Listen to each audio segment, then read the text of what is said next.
podcast Companhia das Letras.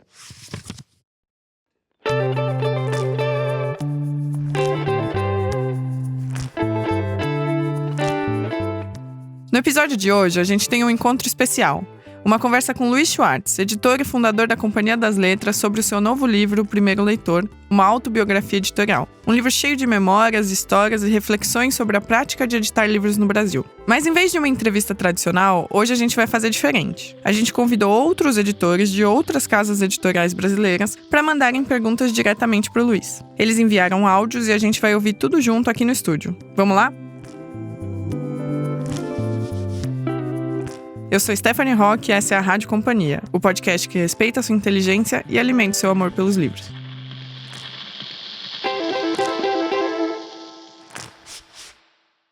Luiz, que alegria te receber aqui na Rádio Companhia. É um prazer, na verdade, né? Mas obrigada por topar esse tempinho na sua agenda para falar com a gente num episódio tão especial. Eu que agradeço, Stephanie. Eu estou muito feliz de estar aqui e tenho acompanhado o podcast com muito orgulho. Que bom, fico muito feliz. Mas bom, a gente sempre começa aqui na Rádio Companhia apresentando os nossos convidados a partir de 3 perguntas simples, que são sobre as leituras que eles têm feito. Então, vou começar assim com você também. Eu gostaria de saber qual foi o último livro que você leu. Não vale como editor, tá? Tem que ser como leitor. O que tá na sua cabeceira agora, você tá lendo, e que livro você tem recomendado aos amigos. O último livro que eu li foi A Contagem dos Sonhos, de Chimamanda Adichie, que eu gostei muito. Eu li como leitor, porque eu já li o livro produzido, pronto, né? O livro que está na minha cabeceira é Pequenas Virtudes, de Natalia Ginzburg, um dos grandes livros que eu li na minha vida. E estou lendo devagar para aproveitar um livro curto que eu estou levando o maior tempo possível para aproveitá-lo.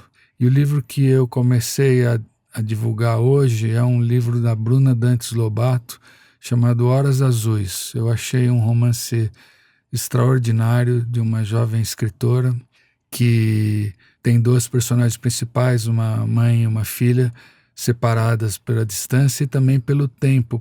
Eu tô louca para ler esse livro porque, além da temática me interessar, eu saí recentemente de casa, então, mesmo estando a 5 estações de distância da minha mãe, ele parece muito interessante por abordar essa relação. E também porque ela traduziu o Stênio Gardel, né, que foi a edição do A Palavra que Resta, que venceu lá fora o prêmio de melhor tradução, né? Então, acho que a Bruna vai brilhar muito ainda, né, com esse novo romance. Com certeza, né? Com certeza. Antes da gente começar, eu gostaria de dizer uma coisa sobre o episódio de hoje, que é: todos os episódios eu falo de como eu estou chique na frente dos autores que estão participando desse bate-papo. Mas dessa vez eu tô duplamente chique, porque além de eu estar na frente do meu chefe, claro, eu estou na frente de um dos maiores editores do Brasil e do mundo. É uma pessoa que formou muita gente, me forma todo dia e que tem uma trajetória imensa, é uma coisa de louco. Então eu espero que o episódio de hoje consiga cobrir tudo isso com o Luiz aqui na minha frente e que a gente possa conversar muito, porque a aula eu tenho certeza de que vai ser, porque daqui tem muito para aprender. Mas bom, eu queria eu mesma te fazer uma pergunta, porque, como eu já apresentei, a dinâmica aqui do nosso papo vai ser que outros editores te façam perguntas. Mas eu também, enquanto editora, tenho algumas curiosidades. Eu queria só pedir licença para fazer essa primeira pergunta, porque eu quero saber o que te motivou a escrever O Primeiro Leitor.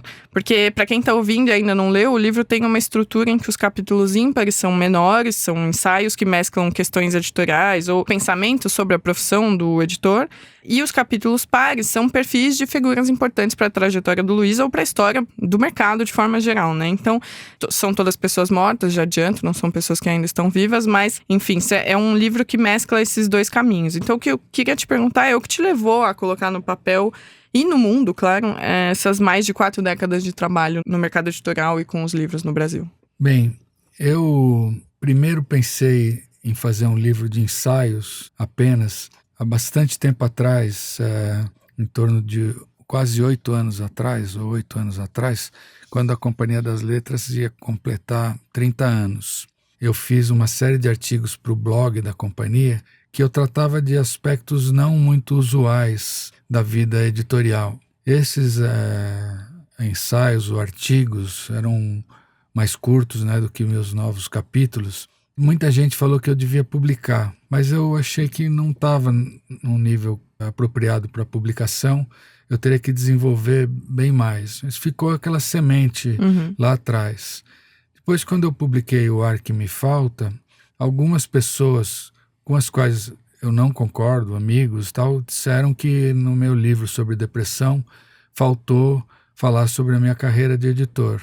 E eu não acho que eram coisas publicáveis no mesmo volume, embora elas são eventualmente duas faces de uma mesma moeda. Mas eu quis, de fato, fazer um livro só sobre depressão, e se eu juntasse a minha vida pessoal no livro de depressão, ficaria assim, tipo, olha como ele conseguiu, olha a carreira dele, um cara deprimido e tal. Eu acho que daria uma leitura errada. Eu não queria nenhuma glória por causa de ter depressão e conseguir ter uma carreira profissional saudável, né? Então, ficou também mais uma semente assim, bom, eu podia fazer alguma coisa. Aí, eu não queria fazer um livro de memórias convencional, e não queria fazer um livro de ensaios convencional. E aí eu acabei achando que eu podia misturar. E mesmo nas memórias, não contar através da primeira pessoa, eu fiz isso, eu fiz aquilo, mas contar as minhas memórias através de personagens que foram importantes para mim. Então, é uma humildade que eu quis ter no livro, que eu espero ter sido bem sucedido no formato que eu escolhi para ele. Foi muito bem sucedido, sim. Eu acho que até quando os perfis servem muito mais também como uma escola. Eu sempre falo pra todo mundo, o Luiz é um grande professor, sem dúvida. Muito do que eu sei, praticamente tudo do que eu sei de edição é do Luiz, e ele é muito generoso nesse sentido realmente de sempre ensinar. E eu acho que foi muito bom você recuperar essas pessoas, essas figuras, perspectivas diferentes, pra gente ter esse panorama que é muito maior do que as pessoas costumam imaginar. Bom, então para começar agora essa parte do bate-papo com os nossos convidados, eu vou começar com uma pergunta do Otávio Marques da Costa, que é o diretor editorial da companhia. Luiz, uma imagem forte no seu livro é a do encontro entre dois silêncios. O silêncio do escritor que escreve e o silêncio do leitor que lê. Ocorre que esses momentos de silêncio, não só o silêncio sonoro, não é? Mas momentos de concentração profunda, de introspecção, estão se tornando cada vez mais raros no mundo contemporâneo, a ponto até de alguns analistas apontarem como uma espécie de panaceia para questões estruturais do nosso mercado o audiolivro, porque não é algo que você faz exclusivamente, você escuta um audiolivro enquanto faz outras coisas. O que me parece algo muito diferente, não é, desse momento de silêncio e concentração que você elogia no livro. Como é que você vê essa questão? Bom, obrigado, Otávio, pela ótima pergunta. Eu acho que o audiolivro traz, de fato, várias diferenças, várias particularidades, né?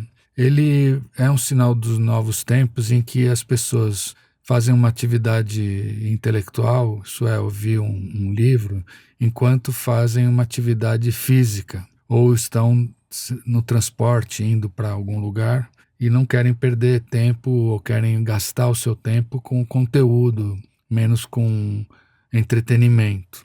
Eu acho que no audiolivro há um outro tipo de silêncio, porque de fato não permite que se tenha uma outra atividade intelectual. Não dá para ouvir um audiolivro e trabalhar ao mesmo tempo, ou conversar ao mesmo tempo. Então, há também um silêncio, não é um silêncio imóvel, digamos assim, que eu acho que contribui para a atenção necessária. Eu gostaria que houvesse já alguns estudos a esse respeito do grau de atenção que o audiolivro propicia. No caso do livro eletrônico, há muitos estudos neurológicos mostrando o fato de que a leitura no aparelho digital gera menos atenção do que a leitura no papel.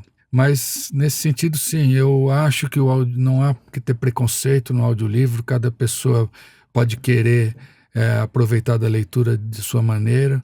O audiolivro também tem uma vantagem e uma desvantagem, porque às vezes você vai incorporar uma outra voz, seja do autor, e não é necessariamente a voz que está dentro de você criando um personagem. Eu sou fã do silêncio total, do livro em papel, mas estou totalmente aberto, acho que a gente não deve estar fechado a novas tecnologias. Muito bom, Luiz. Aliás, eu faço até uma lembrança aos nossos ouvintes que a gente recentemente fez e disponibilizou o audiobook inteiro, o audiolivro inteiro da Tamara Klink, né? Que tá aqui na nossa Rádio Companhia. Então, quem quiser ainda ouvir, tá disponível. Tá dividido em 6 episódios. E é isso que o Luiz falou. Dá pra você ouvir enquanto dirige, enquanto se movimenta, enquanto faz algum exercício físico. Essa concentração se mantém, apesar de qualquer tipo de esforço físico. Mas eu queria só aproveitar e te fazer uma pergunta, porque o Otávio deu brecha pra se pensar sobre essas distrações. E você, como um editor de décadas, que é desde a época analógica até esse momento que a gente vive hoje com tantas distrações, eu quero saber só qual é a sua perspectiva a respeito de tantas distrações, pensando na figura do leitor mesmo, como ele consegue, ou como ele conseguiria, qual é o mundo ideal pra gente se equilibrar. Eu conto no meu livro, eu falo no meu livro, argumento no meu livro, que a leitura, o ato de ler, é um encontro de duas solidões. Solidão do escritor, que é muito duradoura, durante todo o tempo que ele escreve, ele se encontra em solidão, e isso permite com que uma série de questões subjetivas, recalques, vulnerabilidades apareçam através do texto, e essa solidão vai encontrar a solidão do leitor. E solidão e silêncio são valores que eu estou dando um valor positivo para a ideia de solidão, são valores muito pouco presentes nos dias de hoje. Não há silêncio, não há solidão que implica numa atitude, uma atividade profunda. Então, de certa maneira, eu acho que aqui tem um esforço. O seu aparelho celular está ali do lado, você está lendo. Acho que as distrações são hoje mais tentadoras e frequentes do que antes. Mas o esforço vale a pena. Eu acho que no momento em que se dá esse mergulho a partir de uma proposta de silêncio do escritor, o resultado será muito gratificante. E vale muito a pena mesmo. Aliás, fica aí o convite para ler o livro do Luiz nesse momento de silêncio. Afasta o celular e o primeiro leitor pode ser uma boa para esse momento. Mas eu vou chamar de novo o Otávio para fazer uma segunda pergunta. Luiz, um ponto que você insiste no livro é o fato de que a edição não seria uma arte. A arte quem faz são os autores. Trata-se assim de uma profissão, um ofício. No entanto, você vem há muito tempo refletindo sobre esse ofício, a ponto de aqui sistematizar coisas, entregar algo que você vê como certos códigos da profissão. Ou seja, ainda que de maneira muito despretensiosa, você chega a teorizar nesse livro. E disso que você propõe, a edição surge para mim como um campo de conhecimento específico, e mesmo fundamental no mundo em que os livros sigam existindo. Você acredita então na capacidade de sobrevivência dessa nossa labuta diária? Bem, eu sempre digo que a arte está do lado do escritor. E de certa maneira há também arte na leitura, ou imaginação, se alguns preferirem não usar o termo arte, pois que há uma recriação por parte do leitor do que ele leu, e através dos recursos da sua imaginação e da sua subjetividade. O escritor também deposita no livro toda a sua subjetividade que vem do período em que ele escreve, em que está sozinho. Eu não consigo entender onde que está a arte do editor. É um ofício, nós temos que emprestar os olhos do leitor para ler, para sermos os primeiros leitores de um livro escrito. Temos que depois emprestar os olhos do escritor para preparar o lançamento, para representá-lo perante os leitores. Isso não é arte, isso é um ofício. Também muita gente fala do faro dos editores.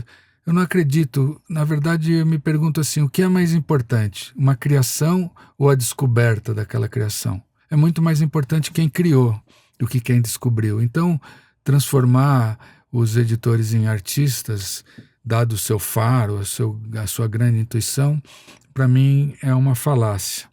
Sobre as ideias apocalípticas do fim do livro, elas vêm desde o começo do século. Quando surgiu o rádio, os livros iam acabar. Quando surgiu a televisão, os livros iam acabar. Quando surgiu a internet e os e-books, o livro físico ia acabar. Agora, com o audiolivro, deve ter também apocalípticos de plantão falando isso. O tempo provou que todas essas hipóteses apocalípticas não se configuram. Efetivamente, a leitura com o tato na mão do papel, com o fetiche do livro, com o livro como um objeto que você pode guardar e depois voltar a ele de maneira física. Eu acho que eventualmente podemos até sofrer uma diminuição devido a tantas concorrências de atividades na internet ou mesmo ao livro físico competir com o audiolivro, mas ele não vai acabar, não. Muito bom, Luiz. Mas agora eu queria passar para outra editora, que é uma editora com uma longa trajetória no mundo dos livros e que acompanha de perto as mudanças nas pautas e nos catálogos, que é a Regiane Dias, do Grupo Autêntica.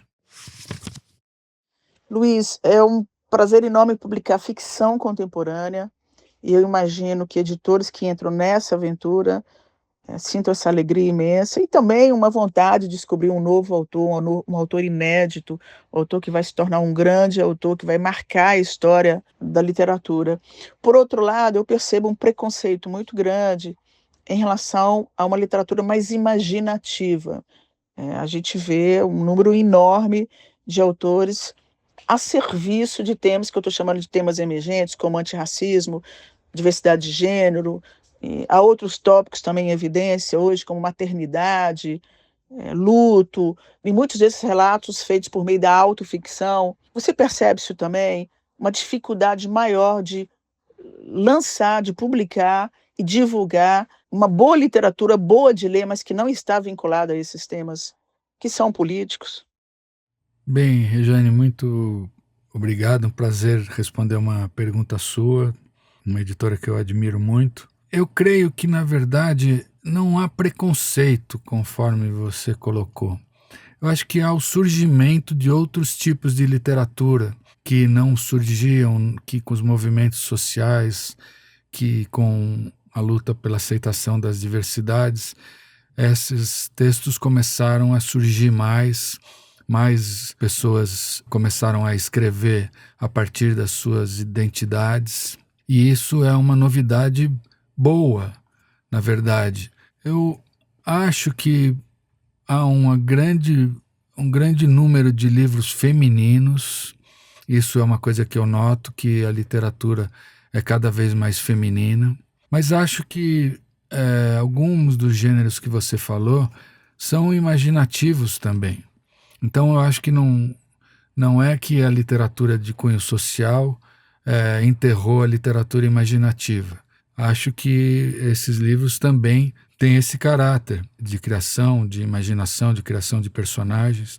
Mas, de fato, há um interesse muito grande na sociedade por esse tipo de livro, mas eu entendo isso de forma positiva e não deixo de publicar um livro que seja imaginativo por si só. Temos que reconhecer que há novidades, que os ciclos trazem novidades e que essas novidades, às vezes, chamam mais atenção da imprensa, das mídias sociais e por isso se divulgam com mais facilidade.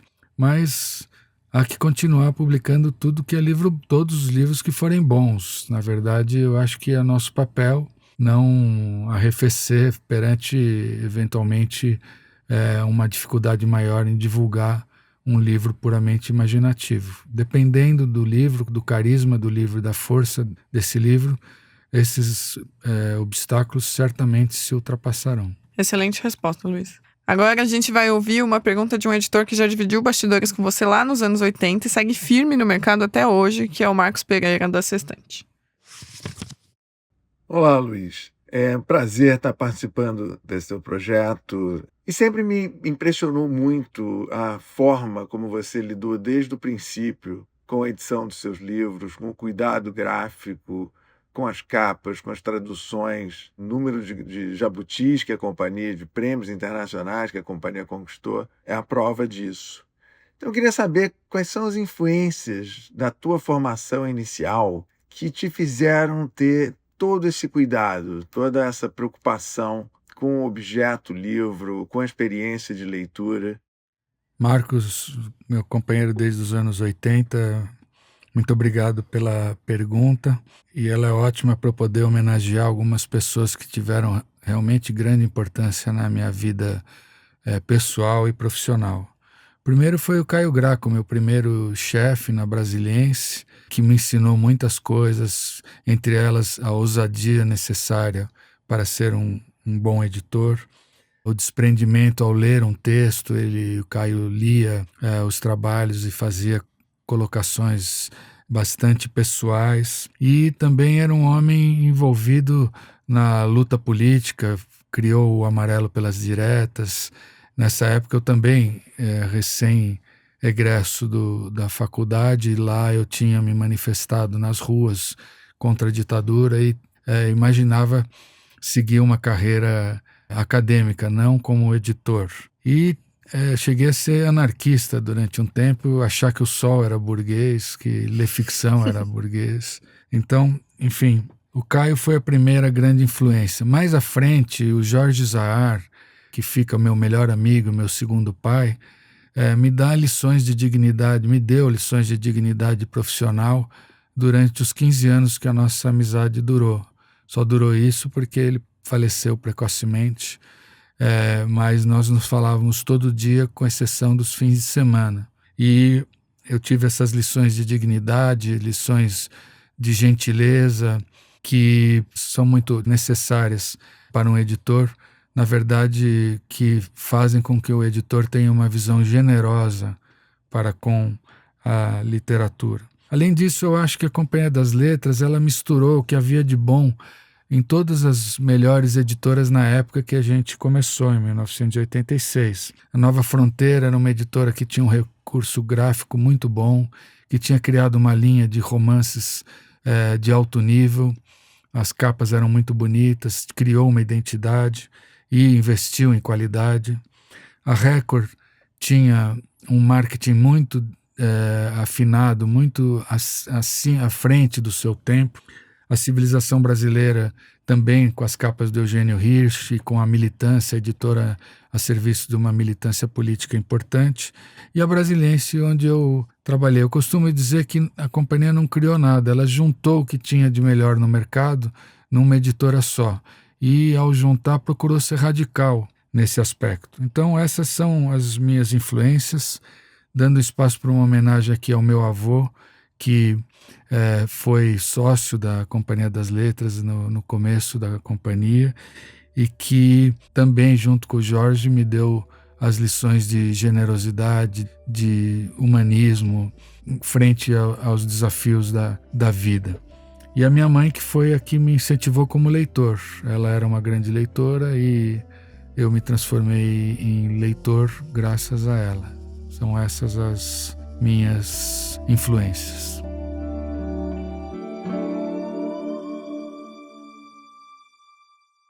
Luiz, muito bom tudo que você apontou, mas eu queria te dizer que a pergunta tem uma continuação que a gente vai ouvir agora.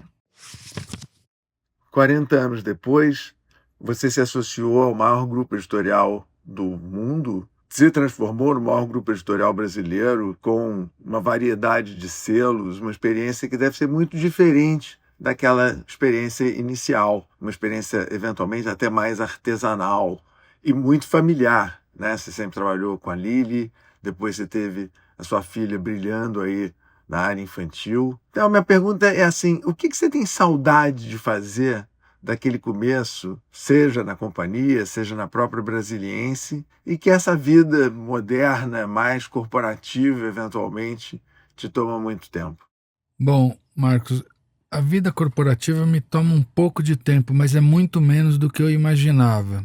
De certa maneira, eu não consigo ser um corporate man, como se fala. Eu detesto usar termos em inglês, mas me desculpem, esse me veio à mente, porque efetivamente não é da minha personalidade. Então, muitas das reuniões importantes do grupo a quem eu estou associado, eu participo, mas de uma maneira muito secundária com relação aos meus colegas que têm um repertório administrativo, financeiro, bem superior a mim. Eu costumo dizer que eu sou um CEO intuitivo. Eu aprendi com a prática, mas eu não tenho o conhecimento de um CEO tradicional. Eu sinto falta de uma editora menor, em que todo mundo se conhece. Hoje a companhia tem mais de 300 funcionários, eu não sei o nome de todo mundo, me ressinto disso, de passear pelos corredores e não saber chamar todo mundo pelo seu nome. No entanto, era muito gostoso quando eu era menor, mas é gostoso também agora, porque o número de realizações que a gente faz é muito grande. O número de livros é grande, a estrutura que na companhia nós temos para o trabalho social é muito significativo, isso traz recompensas muito grandes. Então, são satisfações diferentes, mas que tem dias ou noites em que eu falo, puxa, queria que fosse um pouco menor, eu falo. Muito bom, Luiz. E agora uma pergunta que é complementar a do Marcos, que vem de mim. Qual é essa sua percepção justamente sobre esse editor mais corporativo, mais pronto para essas negociações? Essa relação entre as duas profissões, assim. Não duas profissões, mas você entendeu esses dois aspectos de uma possível mesma profissão. Eu respeito, embora muitos desses homens e mulheres corporativos, eles não entram tanto na função editorial. Eles são administradores, CEOs, como eu falei. E no caso da companhia é um caso meio único, que um editor é CEO também, de um associado a uma empresa muito maior, em que há essa tecnicalidade, né? O CEO é um administrador, abaixo dele há presidentes ou publishers de vários selos. Eu misturo as duas funções para o bem e para o mal, né? Por outro lado, eu acho que eu nunca vou conseguir agir de outra forma porque não está dentro de mim. Mas eu respeito essas pessoas, elas têm um conhecimento muito superior ao meu, do aspecto administrativo, organizacional. Fala a verdade, Luiz, ninguém gosta de planilha de Excel no editorial, né? Eu não sei nem preparar um Excel, eu sei ler, mas... Agora a gente vai ouvir um editor que também é livreiro, que é o Alexandre Martins Fontes, e que vai falar justamente sobre isso, sobre livrarias. Querido Luiz, em primeiro lugar, parabéns pelo lançamento do livro O Primeiro Leitor, obra tão aguardada por todo o setor editorial brasileiro. Desde a fundação da companhia, quase 40 anos atrás, não foram poucas as mudanças e as novidades do mercado editorial mundial. No entanto, quero me concentrar em um assunto muito caro para mim, o papel e a importância das livrarias. Nos últimos 10 anos, vimos o desaparecimento de 3 das nossas mais importantes redes de livrarias, Cultura, Saraiva e Fnac. A lista de livrarias que perdemos nesse período é longa e preocupante. No meu entender, temos assistido passivamente à criação de um monopólio no setor livreiro. Monopólio que leva necessariamente ao enfraquecimento do nosso mercado. Na sua opinião, qual é a importância e o papel das livrarias físicas para o funcionamento do ecossistema do livro? O mercado editorial sobreviveria ao desaparecimento das livrarias das nossas ruas, bairros e cidades? Mais importante, o que as editoras podem fazer para barrar o avanço de um monopólio no setor livreiro? Alexandre, muito obrigado por estar presente. Você sabe que eu tenho relações com a Martins Fontes desde a época do seu pai, que foi uma pessoa que me incentivou bastante no começo da Companhia das Letras. Eu acho que a sua colocação, se as livrarias físicas vão sobreviver, eu creio que sim, espero que sim, porque as livrarias físicas têm um papel muito importante. Primeiro, elas se transformam em ponto de encontro das pessoas. Segundo, elas são um polo cultural, onde podem se realizar clubes de livro, palestras, conferências, isso tudo trazendo um público para a livraria que não necessariamente estaria indo voluntariamente, que vai pela atividade e acaba tendo contato com as ofertas de livro que estão nas bancas das livrarias. Eu acho que a editora tem que, de certa maneira, incentivar a livraria física, tentar controlar os descontos oferecidos de maneira que as livrarias físicas venham a ser prejudicadas. Nós tentamos ser equânimes quando fazemos algum tipo de promoção.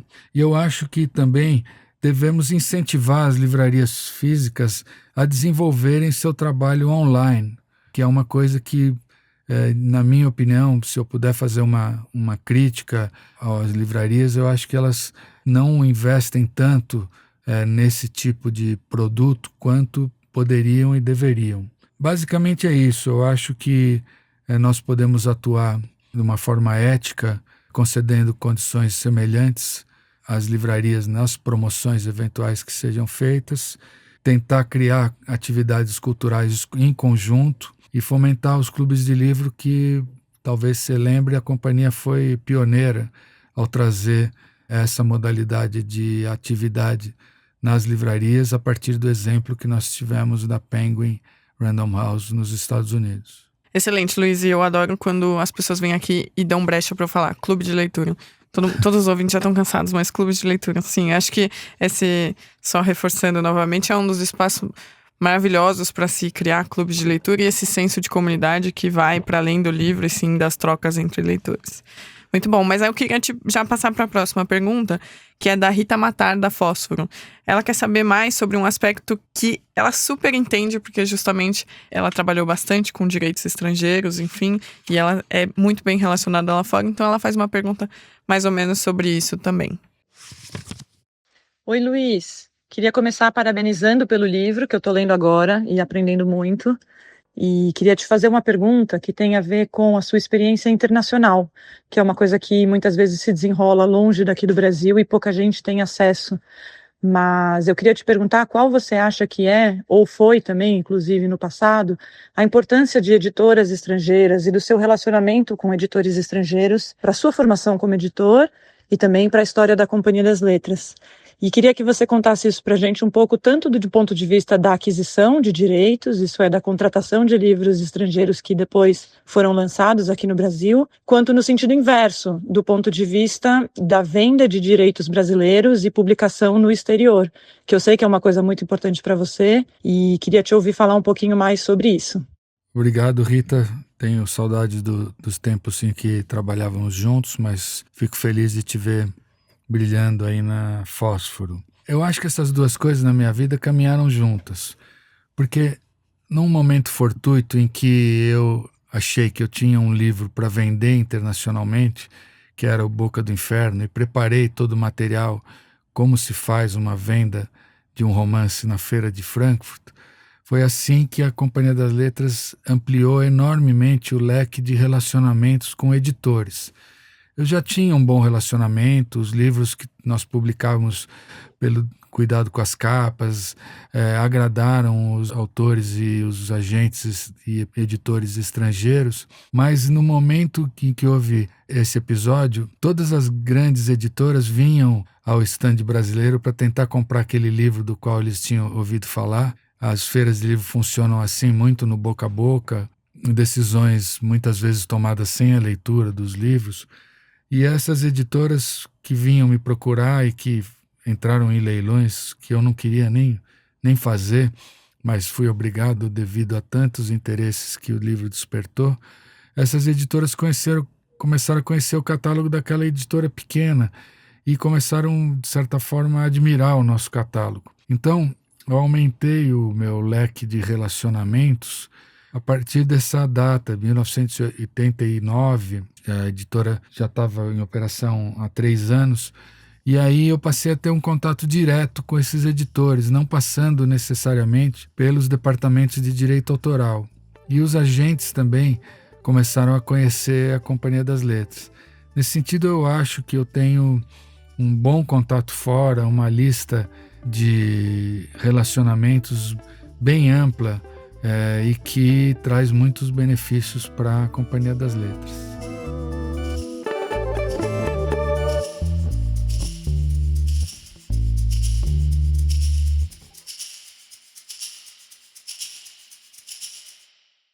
Agora eu queria chamar o Alberto Martins, da editora 34, o Betito, para que ele faça uma pergunta que eu acho que muita gente quer saber, que é justamente dessa relação entre escritor e editor.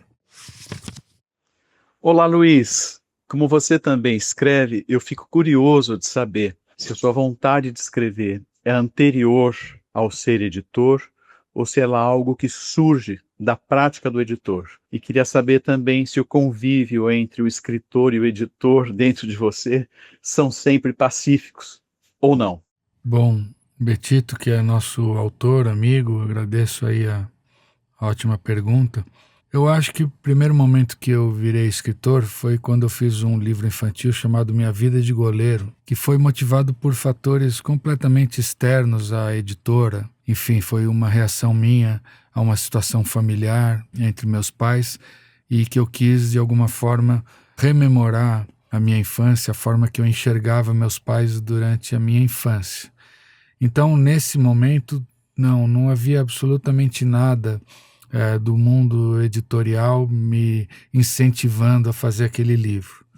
Talvez mais para frente, quando eu vim a fazer os meus primeiros livros de contos, aliás, os 2 que são únicos e que eu chamo de Pobrecitos, atualmente não tenho tanta admiração por eles. Poxa vida, mas todo autor é igual, hein? Nunca gosta do começo, poxa. O autor nunca está satisfeito com o que fez, É incrível. né? Mas sempre dá para mudar uma palavra, né? E eu, nesse momento, talvez sim, eu acho que eu tinha a ambição de me tornar escritor, tamanha era a idealização que eu fazia da vida autoral. Eu acho que nesse segundo momento, sim. Agora, nos 2 livros de memórias, se eu posso chamar os 2 de memórias, eu acho que não. Aí veio uma necessidade interior, primeiro de falar da minha depressão. Eu pensei muitas vezes em escrever um livro sobre meu pai e acabei encontrando uma forma de fazer um livro parcialmente sobre meu pai através do meu livro sobre a depressão, pois ele era um homem deprimido também. E esse último, eu acho que... Era obrigatório, desculpa te cortar, mas era obrigatório. De alguma forma...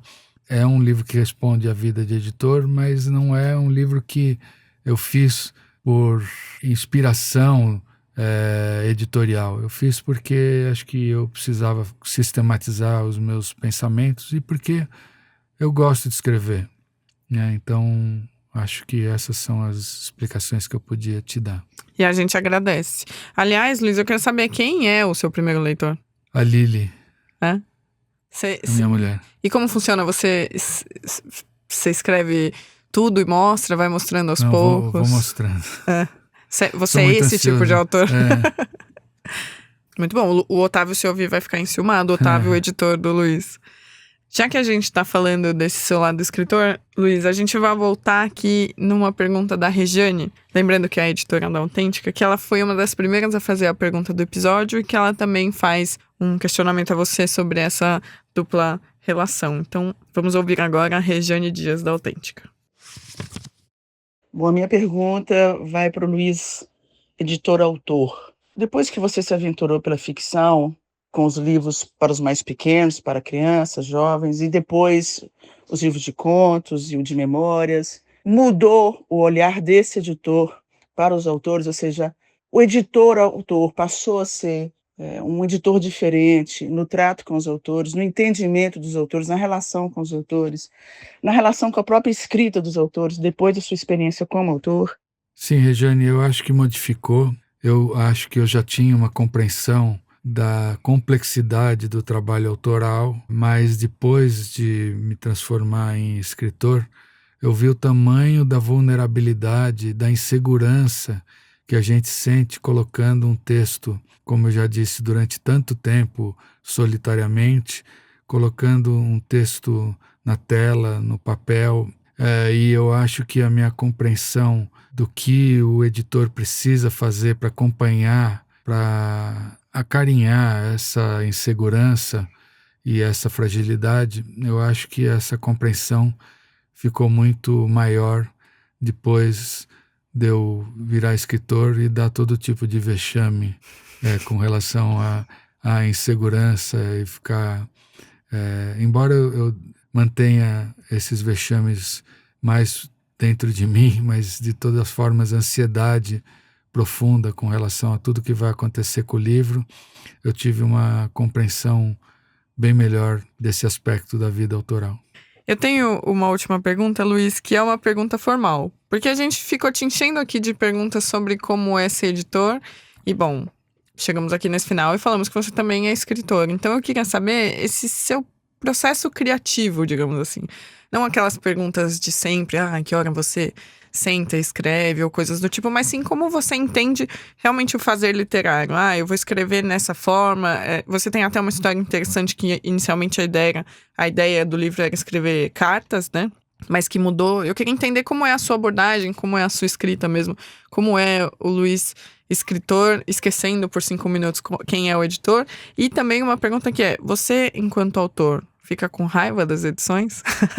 Discorda muito do que te pedem? Não, eu acho o seguinte, que vamos levar em conta esses 2 últimos livros que, junto com Minha Vida de Goleiro, são os que eu mais prezo. Eles foram diferentes.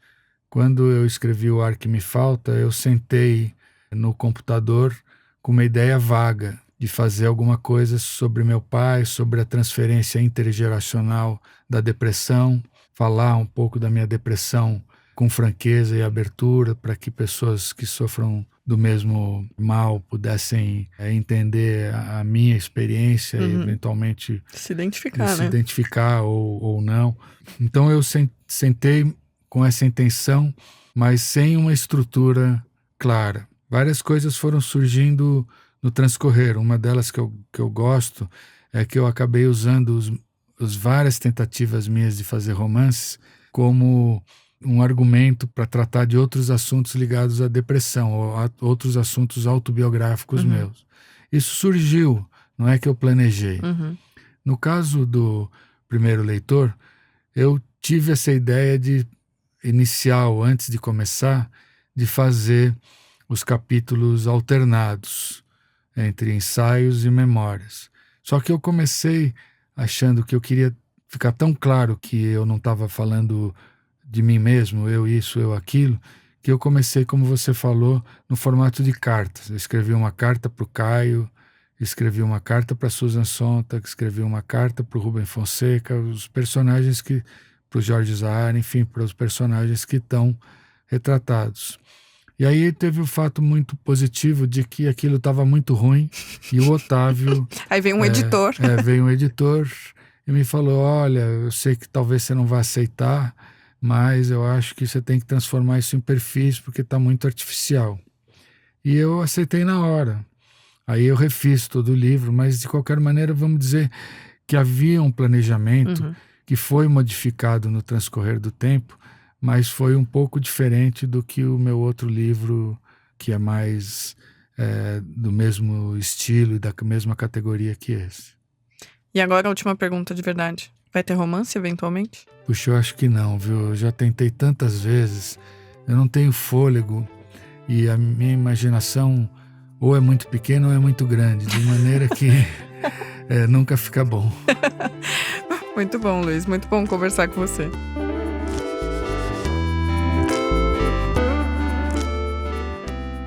Eu queria agradecer, Luiz, por essa conversa tão generosa e esse bate-papo que é sempre um aprendizado, né? Eu já falei isso 50 vezes nesse episódio, mas é verdade. A gente que é editor, trabalhando ou não na Companhia das Letras, tem muito a aprender com você, então é muito bom poder te ouvir.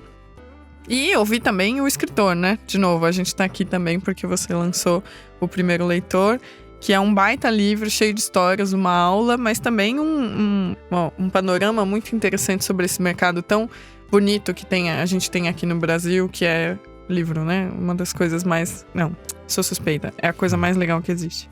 Mas, bom, queria agradecer também aos editores que participaram e mandaram suas perguntas hoje, que foi o Alberto, Alexandre, Marcos, Otávio, Rejane e Rita. Foi muito bom, vocês colaboraram muito. E, aliás, foi totalmente sem combinar. Eu juro pra vocês que cada um fez uma pergunta que cobria um aspecto diferente. Então, queria agradecer demais a cada um deles. Excelentes perguntas. E para quem está ouvindo, o Primeiro Leitor já está disponível em todas as livrarias físicas e virtuais.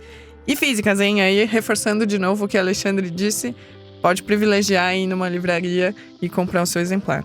E lembrando que todos os livros citados hoje estão na descrição desse episódio.